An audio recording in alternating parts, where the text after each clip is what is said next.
Hello students, organic chemistry के basic का आज 8वां वीडियो है। हमने क्रियात्मक समूह हेलोजन स्टार्ट किया है। पिछली वीडियो में मैंने आपको हेलोजन का या कह सकते हैं कि एल्किल हैलाइड का वर्गीकरण समझाया था। एल्किल हैलाइड जो होते हैं वो 3 तरह के होते हैं। एल्किल हैलाइड या हम इनको हेलो एल्केन भी कह सकते हैं, है ना। हेलो एल्केन के वर्गीकरण को मैंने आपको पिछली वीडियो में बताया था कि ये जो हेलो एल्केन या एल्किल हैलाइड हैं, इनको हम हेलोजन परमाणु की संख्या के आधार पर 3 भागों में डिवाइड करते हैं। एक होता है मोनो हेलो एल्केन। अच्छा, हेलो एल्केन का सामान्य सूत्र RX होता है, तो मैं बार बार हेलो एल्केन लिखने के स्थान पर RX लिख रही हूँ, ठीक है। एल्किल हैलाइड का सामान्य सूत्र RX है, तो मोनो हेलो एल्केन। फिर दूसरा मैंने आपको बताया था poly halo alkane. Poly halo alkane, हम उसी को रिपीट थोड़ा सा करेंगे। फिर पॉली हेलो एल्केन्स जो थे वो 3 प्रकार के थे। पहला था डाई हेलो एल्केन यानी डाई एल्किल हैलाइड। फिर दूसरा था ट्राई एल्किल हैलाइड और तीसरा था टेट्रा एल्किल हैलाइड या हेलो एल्केन। नाम से ही स्पष्ट है कि मोनो मतलब जिसमें एक बार हेलोजन परमाणु आता है। डाई हेलो एल्केन वो होते हैं जिनमें 2 बार हेलोजन परमाणु आते हैं। ट्राई में 3 बार और टेट्रा में 4 बार। फिर मैंने आपको ये भी बताया था कि जो डाई हेलो एल्केन्स होते हैं ना, ये 2 प्रकार के होते हैं। एक होता है gem di halide, gem di halide जिसको हम जेमिनल भी कहते हैं, और दूसरा होता है विस डाई हैलाइड जिसको हम विसिनल भी कहते हैं, है ना। ये इतनी बात हमारी हो चुकी है। मैं थोड़ा सा आपको रिवाइज करा दूं एग्जांपल्स के साथ। जैसे मान लीजिए मैंने एक नाम दिया 1,1 डाइक्लोरो एथेन, है ना। 1,1 डाइक्लोरो एथेन, तो एथेन शब्द का अर्थ होता है 2 कार्बन। 1,1 का मतलब पहले कार्बन पर 2 बार आपको लगाना है Cl। फर्स्ट कार्बन पे 2 बार Cl लगा दो, बाकी कार्बन परमाणुओं की संयोजकता पूरी करेंगे, तो ये बन गया आपका 1,1 डाइक्लोरोएथेन। और अगर एक नाम दिया जाए कि भाई 1,2 डाइक्लोरोएथेन, तो 1,2 डाइक्लोरोएथेन कैसे बनाएंगे हम। एथेन मतलब अगेन 2 कार्बन, इस बार 1 पे भी Cl और 2 पे भी Cl, और फिर जब हम इसकी संयोजकता पूरी करेंगे तो ये इस तरह से बनेगा। तो जेमिनल इसको बोलेंगे जेम डाई हैलाइड। जेम 1,1 डाइक्लोरोएथेन भी बोल सकते हैं, जेम डाइक्लोरोएथिलीडीन भी इसको हम बोल सकते हैं। तो जेम का मतलब क्या होता है कि जब एक ही कार्बन परमाणु पर समान हेलोजन परमाणु जुड़े होते हैं तो वो जेम डाई हैलाइड, और यदि अलग अलग कार्बन परमाणुओं पर सेम हेलोजन परमाणु जुड़े हों तो वो विस डाई हैलाइड कहलाता है, ठीक है। इतना एकदम क्लियर है। ट्राई टेट्रा के भी मैं आपको एग्जांपल्स बता चुकी हूँ। जैसे मैं एक नाम दूँ आपको 1,1,1 ट्राई क्लोरो मिथेन, है ना। ये पिछली वीडियो में भी बताया था। तो मिथेन यानी 1 कार्बन, और 1,1,1 मतलब कि एक ही कार्बन पे 3 बार Cl लगाना है, तो ठीक है। ये देखिए Cl लगा दिए और एक बार H लगा दिया, तो ये क्या बन जाएगा आपका CH यानी इसको हम कहते हैं क्लोरोफॉर्म, और क्लोरोफॉर्म के अंदर 3 बार क्लोरीन परमाणु प्रेजेंट है। टेट्रा का मतलब क्या होता है। टेट्रा मतलब 4 बार, इसके लिए मैंने आपको बताया था 1,1,1,1 4 बार टेट्रा क्लोरो मिथेन। इस बार मिथेन के चारों संयोजकताओं को क्लोरीन से संतुष्ट करना है, ये तो इसको हम लिख सकते हैं CCl4, है ना। अब ये चीज़ तो क्लियर हो गई, ये सब कुछ अपन पढ़ चुके हैं। मोनो जो एल्किल हैलाइड्स होते हैं, उन मोनो एल्किल हैलाइड्स को फिर 3 भागों में डिवाइड किया गया है, उसे आज हम डिटेल में पढ़ने वाले हैं। तो हम लोग स्टार्ट करते हैं। ये वर्गीकरण मैं दोबारा मिटा रही हूँ क्योंकि ये हमको पहले से ही आता है। जिन बच्चों ने मेरी पुरानी वीडियो देखी है वो समझ गए होंगे कि ये 5-10 मिनट का रिवीजन हुआ हमारा। तो डाई का मतलब 2 बार, ट्राई का मतलब 3 बार और टेट्रा का मतलब 4 बार, है ना। अब हम लोग स्टार्ट करते हैं मोनो हेलो एल्केन्स के प्रकार। मोनो हेलो एल्केन या मोनो एल्किल हैलाइड्स 3 प्रकार के होते हैं। कौन कौन से? एक होता है प्राथमिक एल्किल हैलाइड, में शब्द का प्रयोग नहीं कर रही हूँ, लिखने में टाइम ज़्यादा वेस्ट होगा, कॉपी में आप लोग लिख लो प्राथमिक एल्किल हैलाइड या प्राथमिक हेलो एल्केन। देखो एल्किल हैलाइड तो सामान्य नाम है, हेलो एल्केन इसका आईयूपीएसी नाम होता है। प्राइमरी एल्किल हैलाइड को हम 10 या P0 से भी प्रदर्शित करते हैं, 1 डिग्री भी बोलते हैं इसको, या 10 कह लो, P0 मतलब प्राइमरी एल्किल हैलाइड्स, है ना। फिर होगा दूसरा द्वितीयक एल्किल हैलाइड। द्वितीयक एल्किल हैलाइड को 20 या S0 से प्रदर्शित करते हैं। और तीसरा होता है तृतीयक एल्किल हैलाइड, जिसको हम 30 या T0 से शो करते हैं, प्राइमरी सेकेंडरी टर्शरी या 1 2 3, है ना। अब इनका सामान्य सूत्र, इसका सामान्य सूत्र होता है RCH2X, इसका सामान्य सूत्र होता है R2CHX और इसका सामान्य सूत्र होता है R3CX। अब ये X और R क्या चीज़ है भाई, तो इसको एक बार और हम देख लेते हैं। वैसे तो पता है आप लोगों को क्या होता है ये। X का मतलब होता है फ्लोरीन, क्लोरीन, ब्रोमीन और आयोडीन, परंतु हमको यहाँ पे फ्लोरीन, क्लोरीन, ब्रोमीन, आयोडीन नहीं बोलना है। फ्लोरीन F2 के लिए बोलते हैं, क्लोरीन Cl2 के लिए, Br2 के लिए, ब्रोमीन और आयोडीन के लिए I2, है ना। तो ये तो अणु हो गए, हम तो परमाणुओं की बात कर रहे हैं जो कि क्रियात्मक समूह के रूप में है। तो यदि आपको इनका सामान्य नाम लिखना हो तो fluoride, chloride, bromide, iodide copy में लिख लीजिए। सामान्य नाम के लिए फ्लोराइड, क्लोराइड, ब्रोमाइड, आयोडाइड होता है। वैसे मैंने पिछली 2-3 वीडियो के पहले ये चीज़ समझाई है, परंतु जब इसी का आईयूपीएसी नाम लिखते हैं तो फ्लोरो, क्लोरो, ब्रोमो, आयोडो कहा जाता है ना। जैसे यहाँ देखो, हम इसको मोनो हेलो एल्केन के स्थान पर ये भी कह सकते हैं मोनो एल्किल हैलाइड। तो यहाँ पर ये जो नाम है ये सामान्य नाम की कैटेगरी में आ गया, और ये जो नीचे मैंने लिखा है ना ये आईयूपीएसी नामकरण है। X को सामान्य नाम में हैलाइड कहते हैं, जबकि X को आईयूपीएसी नाम में हेलो कहा जाता है। इसी प्रकार से R, इसको सामान्य नाम में एल्किल, सामान्य नाम में एल्किल और आईयूपीएसी नाम में एल्केन कहा जाता है ना। तो ये बात तो एकदम क्लियर हो गई। अब आपको X के स्थान पर क्या वैल्यूज रखनी है वो तो समझ में आ गया कि तीनों सूत्र में X आपको दिखाई दे रहे हैं। R क्या चीज़ है वो भी मैं यहाँ लिख दूँ। R मतलब होता है single bond CH3, single bond C2H5, single bond C3H7। Organic chemistry के बेसिक पोर्शन का जो बिल्कुल पहला वीडियो है उसमें मैंने यही सब तो पढ़ाया है कि ये क्या चीज़ है, ये है मैथिल, एथिल, प्रोपिल, ब्यूटिल, समझ गए। ये क्या चीज़ है, पेंटिल, हेक्सिल, हेप्टिल, ऑक्टिल, नोनिल, डेकिल, इस तरह से पूरे नाम बन जाते हैं। अब हमारा काम है इन सूत्रों में मान रखकर इसको प्रॉपरली लिखना। फर्स्ट वाले को पहले समझ लो, है ना।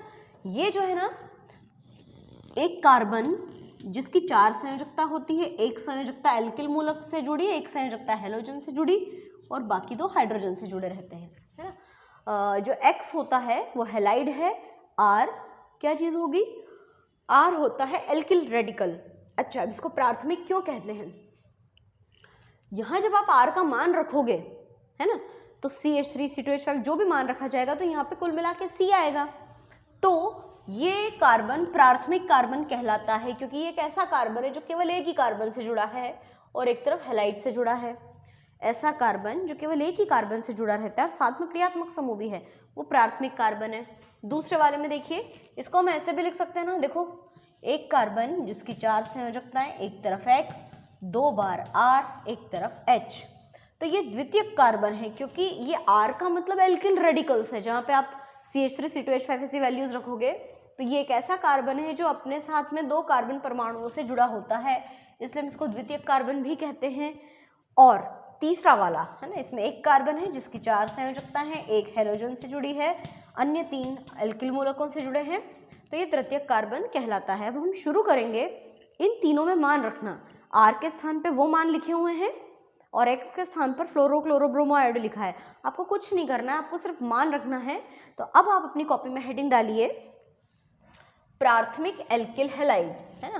पहले अपन प्राथमिक से शुरू करते हैं। तो सबसे पहले आपको कॉपी में लिखना है प्राथमिक एल्किल हैलाइड। ये रहा इसका सामान्य सूत्र।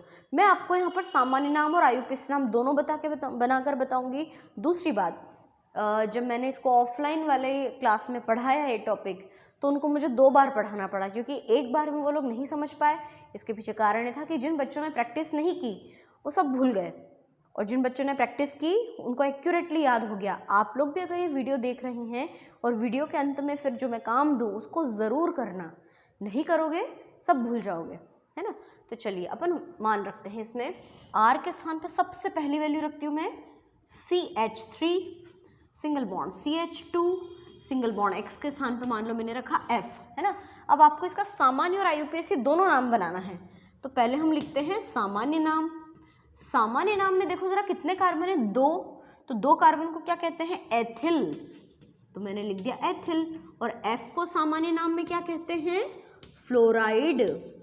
कॉपी में लिख लो कि सामान्य नाम में फ्लोराइड, क्लोराइड, ब्रोमाइड, आयोडाइड, पर इसी का जब IUPAC नाम कहेंगे तो फ्लोरो, क्लोरो, ब्रोमो, आयोडो। ठीक है, तो ये तो क्लियर हुआ।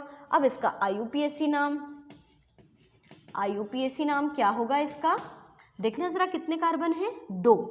मतलब एथिल का तो हो जाएगा एथेन, और फ्लोरो का हो जाएगा फ्लोराइड का हो जाएगा फ्लोरो। तो F का नाम है फ्लोरो एथेन। हम इसको फ्लोरो एथेन के स्थान पे 1 फ्लोरो एथेन भी तो लिख सकते हैं, क्योंकि लंबी श्रृंखला का चयन करो, ये पहला कार्बन, इस पर फ्लोरो जुड़ा हुआ है। अगला ये पहला बनाया मैंने, है ना। दूसरा वैल्यू क्या रखे, C2H5, C2H5 CH2, इस बार Cl रख देते हैं। हम इसको और क्लियर करके भी लिख सकते हैं। हम इसको ऐसा भी लिख सकते हैं कि C 2 बार है ना, ये लो 2 बार, ये 2 बार हो गया, और फिर क्या है CH2 Cl। आप इसकी वैलेंसी कंप्लीट करो, CH3 CH2, ये CH2 Cl तो है ही। अब इसका सामान्य नाम लिखें हम। इसका सामान्य नाम क्या होगा, 1 2 3 कार्बन को हम क्या कहते हैं, प्रोपिल, और Cl को कहेंगे क्लोराइड। और आपको पता है यहाँ प्रोपिल क्लोराइड के आगे एक और पूर्व लगना आएगा, नॉर्मल, N का मतलब होता है सीधी श्रृंखला। तो ये नॉर्मल प्रोपिल क्लोराइड है, जबकि ऊपर वाला पता है क्या है, ये है सिर्फ प्रोपिल क्लोराइड, है ना। प्रोपिल क्लोराइड और नॉर्मल प्रोपिल क्लोराइड में क्या अंतर है कि प्रोपिल क्लोराइड में C2H5 डायरेक्टली लिखा हुआ है, जबकि नॉर्मल प्रोपिल क्लोराइड में ये पूरा क्लियर एकदम एक एक करके लिखा हुआ है ना। अब IUPAC नाम पे आते हैं। ये सामान्य नाम था। IUPAC नाम में क्या होगा, 1 2 3 कार्बन यानी प्रोपेन, और नंबरिंग कहाँ से करोगे, ये मुख्य शाखा यही है, और इस कार्बन पे Cl जुड़ा है, ये Cl है, ये कार्बन नहीं है। तो फर्स्ट पे क्लोरो जुड़ा है, इसलिए इसका नाम हो जाएगा क्लोरोप्रोपेन, या हम इसको ऐसा भी तो लिख सकते हैं 1 क्लोरोप्रोपेन, है ना। तीसरा क्या मान रखूं मैं, C2H5 तो हो गया था ना, तो C3H7 रख देते हैं, C3H7 CH2 Cl, या हम इसको कैसे लिख सकते हैं, C3H7 को पूरा क्लियर करके लिखो, 3 कार्बन है ना, 1 2 3, और फिर 4 CH2, और इस बार Br, है ना, बार बार Cl नहीं रखें, Br रखते हैं इस बार। अब इनकी संयोजकता पूरी करो, C3H7 तो CH3 CH2 CH2 हो गया C3H7, 3 2 5 और 2 7। अब इसका सामान्य नाम क्या होगा, इसका सामान्य नाम होगा, कितने कार्बन है गिनो, 1 2 3 4 यानी ब्यूटिल, है ना, ब्यूटिल। और Br का नाम क्या हो जाएगा, ब्रोमाइड, ब्यूटिल ब्रोमाइड। जबकि इसी का IUPAC नाम क्या हो जाएगा, इसका IUPAC नाम होगा ब्रोमोब्यूटेन, ब्रोमो यानी Br, और 4 कार्बन को क्या कहते हैं, ब्यूटेन, इसलिए इसका नाम होगा ब्रोमो या 1 ब्रोमोब्यूटेन। हम इसको ऐसे भी लिख सकते हैं, ठीक है ना, कोई प्रॉब्लम नहीं है आपको किसी को। मैंने 3 समझा दिए, मैं चाहूँगी कि आप अगले 5-7 खुद बनाएं। नेक्स्ट वाले में C4H9 वैल्यू रखना है ना, 3 हो गए। आप लोग इस तरह के 5 और बना के बताइए, है ना। आपको अपने होमवर्क कॉपी में लिखना है, और उसको ग्रुप में सेंड करना है ताकि मैं उसको चेक करूँगी। समझ में आया? कोई प्रॉब्लम नहीं किसी को? आगे बढ़े, सेकेंडरी वाले पे जाते हैं अपन। अब हम बात करते हैं द्वितीयक हेलो एल्केन की। द्वितीयक हेलो एल्केन, द्वितीयक हेलो एल्केन का सामान्य सूत्र होता है R2CHX। हम इसको ऐसे भी लिख सकते हैं RRCHX, या ऐसे भी लिख सकते हैं कि एक C और एक X है, 2 R हैं, एक H, कैसा जैसा आपको ठीक लगे वैसा लिखो। तो कैसे वैल्यू रखें पर इसमें? सबसे पहले ये तरीका अपनाते हैं, C इधर X के स्थान पे F, इधर H, और दोनों तरफ मैं ले लेती हूँ CH3, है ना। पहले वाले से स्टार्ट करें कि दोनों तरफ CH3 ले लें। सबसे पहले इसका सामान्य नाम, जब इसका सामान्य नाम बनाया जाता है तो क्या ये श्रृंखला आपको एकदम सीधी दिख रही है? थोड़ी सी आड़ी टेढ़ी है ना।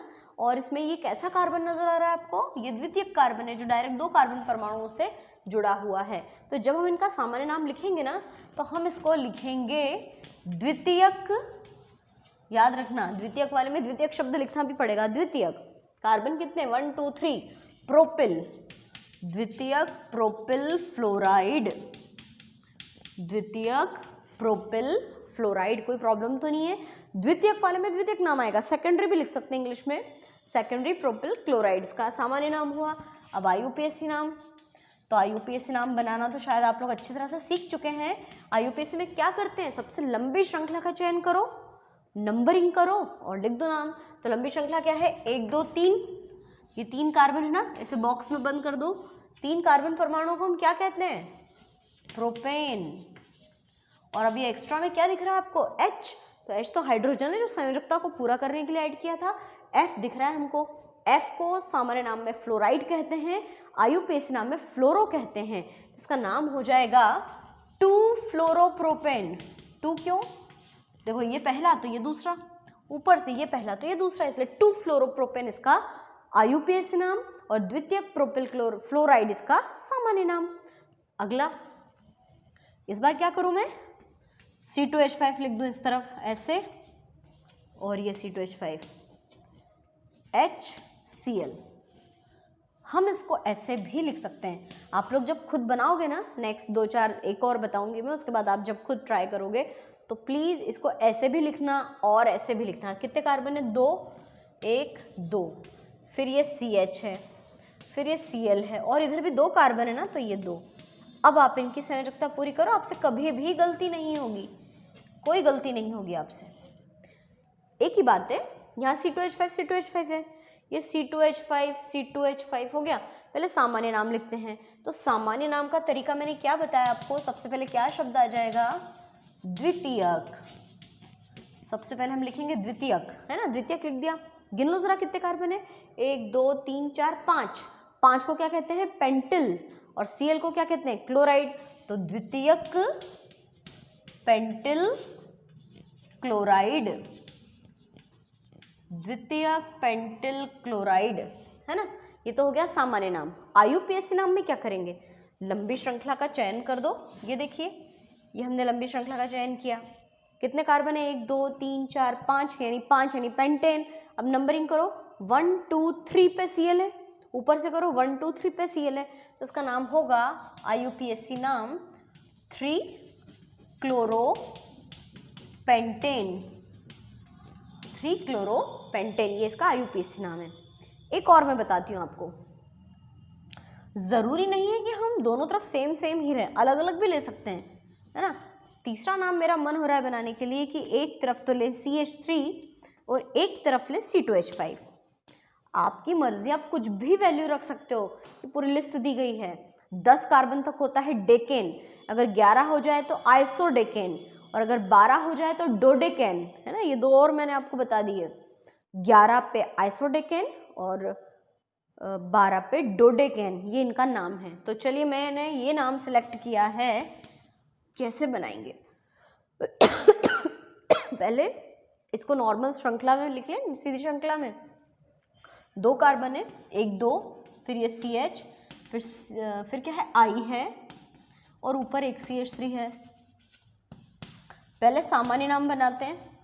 सामान्य नाम में क्या करेंगे, गिनो कितने कार्बन है, 1 2 3 4, 4 को कहते हैं ब्यूटिल, तो इसका नाम क्या होगा, सामान्य नाम होगा द्वितीयक ब्यूटिल।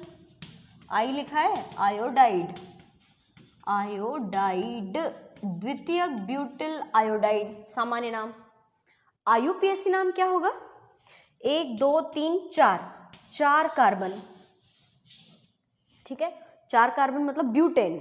और ये आयोडो कहाँ जुड़ा है, देखो जरा, 1 2, पहले तो 1 2 3 4 4 कार्बन यानी कि ब्यूटेन, तो चलो मैंने ये ब्यूटेन लिख दिया, है ना। अब नंबरिंग अगर यहाँ से करते हैं तो 1 2 3 पे आयोडो है, और ऊपर से करते हैं तो 1 2 पे आयोडो है, 2 छोटा है 3 बड़ा है, इसे 2 को प्रेफरेंस देंगे तो 2 आयोडो ब्यूटेन, ये इसका आईयूपीएसी नाम है। तो मैंने आपको प्राथमिक के भी 3 एग्जाम्पल सिखाए, द्वितीयक के भी 3 उदाहरण बता दिए। अब अपन तृतीयक स्टार्ट करते हैं। प्लीज इसके अगले 5 नाम आप लोग खुद बनाना। मैंने अभी आपको बोला था कि ऑफलाइन जो क्लास थी मुझे उनको ये चीज़ 2 बार पढ़ानी पड़ी, एक बार में उनको इसलिए समझ में नहीं आया क्योंकि उन्होंने प्रॉपरली होमवर्क नहीं किया। होमवर्क करोगे ना, एक ही बार में समझ में आ जाएगा, है ना। तो अब मैं आपको तृतीयक वाला समझाती हूँ।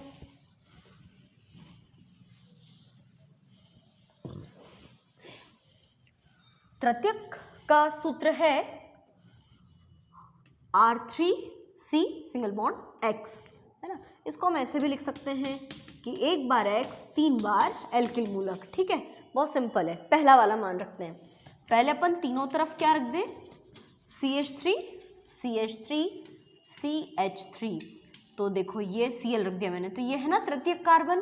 कैसा कार्बन है ये ऐसा कार्बन है जिसकी तीनों तरफ से कार्बन परमाणु से अटैच्ड है, इसलिए इसमें तृतीयक शब्द लिखा जाता है। तो जब हम इसका सामान्य नाम बनाएंगे तो हम इसको लिखेंगे तृतीयक कार्बन। गिनना जरा कितने, 1 2 3 4, वो कार्बन नहीं है, वो क्लोरीन है, तो 1 2 3 4, 4 यानी कि ब्यूटिल, तृतीयक ब्यूटिल क्लोराइड। क्या नाम बन गया इसका, तृतीयक ब्यूटिल क्लोराइड, है ना। और आईयूपीएसी नाम क्या होगा इसका, आईयूपीएसी नाम में वही तरीका, लंबी श्रृंखला का चयन करो, तो 1 2 3 1 2 3 1 2 3 कैसे भी गिन लो, तो ये 3 कार्बन हो गए। 3 कार्बन को हम कहते हैं प्रोपेन। अब लंबी श्रृंखला का चयन करो, ये पहला कार्बन और ये दूसरे पे इधर मैथिल है, इधर क्लोरो है। ऊपर से गिनती करोगे तो 1 2, तो 2 पे तो है मैथिल, 2 मैथिल 2 क्लोरोप्रोपेन, 2 मैथिल 2 क्लोरोप्रोपेन, ठीक है। ये हो गया इसका आईयूपीएसी नाम भी।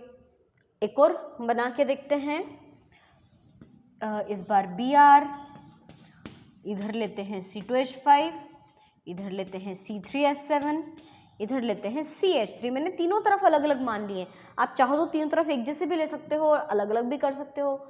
मैंने आपको भी स्टार्टिंग में बताया कि अगर आपको इससे नाम बनाना है तो प्लीज़ इसको और नॉर्मल रूप में लिख लीजिए, क्योंकि उन बच्चों से बहुत ज़्यादा गलती हुई थी जिन्होंने इसी को नाम बनाने की कोशिश की। उन्होंने पता है क्या करा, लंबी श्रृंखला का चयन करो तो 1 2 3, है ना, ऐसे कर दिया, जबकि 3 के बाद 4 और 5 6 कार्बन है ये, इसीलिए ऐसी गलती ना हो तो इसको हम थोड़ा सा क्लियर कर लें। ऊपर C2H5 है ना, तो ऊपर 2 कार्बन लिख दो, नीचे C3H7 है, 1 2 3 और इधर CH3 है। अब संयोजकता पूरी करना तो हमको बहुत अच्छे से आती है ना, इस तरह से हम इसको लिख देते हैं। और अब नाम बनाना शुरू करते हैं। पहले सामान्य नाम, कैसा कार्बन है ये ऐसा कार्बन है जो चारों तरफ से मतलब 3 कार्बन से जुड़ा हुआ है, तो इसलिए इसको हम कहेंगे सामान्य नाम में तृतीयक। अब गिनो जरा कितने कार्बन हो रहे हैं, 1 2 3 4 5 6 और 7, ये भी तो है ना 7, तो 7 को हम कहेंगे हेप्टिल, तृतीयक हेप्टिल, Br होने के कारण ब्रोमाइड, तृतीयक हेप्टिल ब्रोमाइड सामान्य नाम। और इसी का आईयूपीएसी नाम क्या होगा, आईयूपीएसी नाम में क्या करते हैं, लंबी श्रृंखला का चयन। अब देखो यहाँ तो हमको इतना सही दिख रहा है, यहाँ पे लंबी श्रृंखला एकदम क्लियर दिख रही है, 1 2 3 4 5 6, 1 2 3 4, 1 2 3 4 5, तो 6 वाली ज़्यादा बढ़िया है, बेटर है। 6 कार्बन को हम क्या कहते हैं, हेक्सेन, है ना। अब नंबरिंग करें 1 2 3, 3 पे इधर क्या है, इधर 3 आ रहा है, और अगर यहाँ से तो 1 2 3 4, तो 3 बोलेंगे ना, तो 3 पे इधर मैथिल है और 3 पे इधर ब्रोमो है, तो इसका नाम होगा 3 Maithil 3 bromo hexane, 3 Maithil 3 bromo hexane, है ना। एक और प्रैक्टिस करते हैं अपन, एक प्रैक्टिस ये करेंगे हम कि एक कार्बन है, इधर इस बार आयोडीन जोड़ लेते हैं, क्या लूँ मैं इधर, C4H9 C2H5 CH3, इस बार मैंने ये ले लिया। बनाए, इसको बना के देखें कैसे बनाएंगे। चार पहले सेंटर में ये C आई है, ऊपर 4 है, 1 2 3 4, नीचे 2 हैं, है ना, और इधर 1 ही है। संयोजकता पूरी करना तो हमको आती है, ऐसा करने से आपसे बिल्कुल गलती नहीं होगी। हाँ, टाइम जरूर लगेगा पर हमेशा के लिए सीख जाओगे। अब इसका सामान्य नाम, सामान्य नाम के लिए क्या करें, 1 2 3 4 5 6 7 और 8 कार्बन हो रहे हैं, यानी ऑक्टिल आई मतलब आयोडाइड, पर तृतीयक शब्द तो आएगा ही, तो तृतीयक 8 कार्बन होने के कारण ऑक्टिल आयोडाइड, तृतीयक ऑक्टिल आयोडाइड।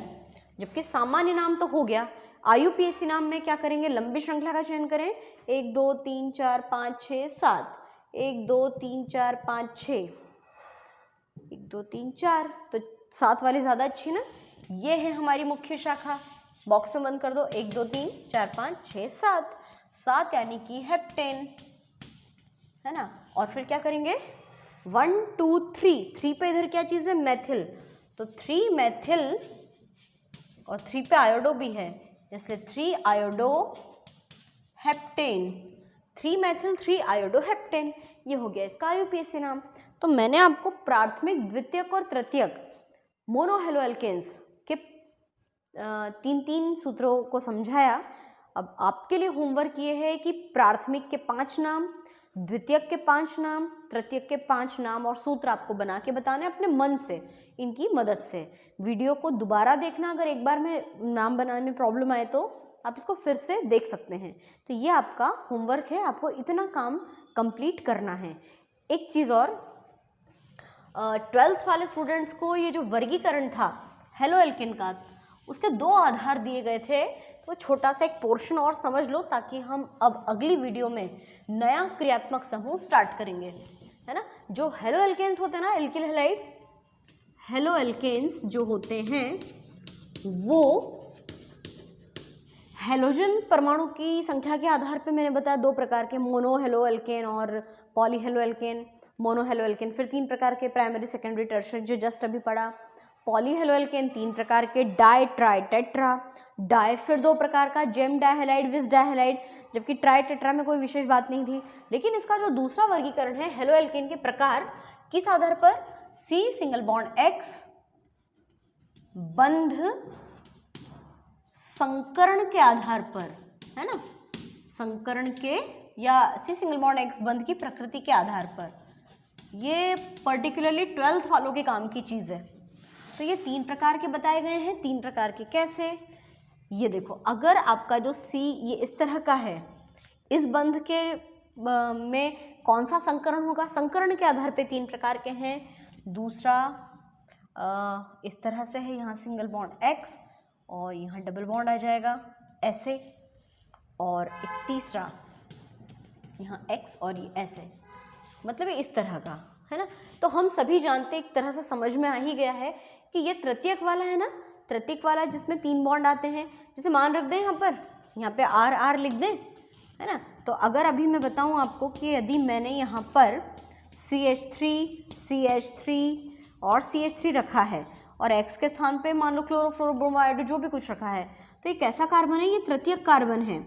और जो तृतीयक कार्बन होता है, जो सिंगल बंध से घिरा होता है, उसमें याद रखना sp3 संकरण होता है ना। संकरण के आधार पे 3 प्रकार है, तो sp3 संकरण किसमें होता है, जिनमें हमेशा सदैव सिंगल बॉन्ड प्रेजेंट हो, और ये सिग्मा बंध है ना, ये एक सिग्मा, दूसरा, तीसरा, चौथा। तो सिंगल बॉन्ड में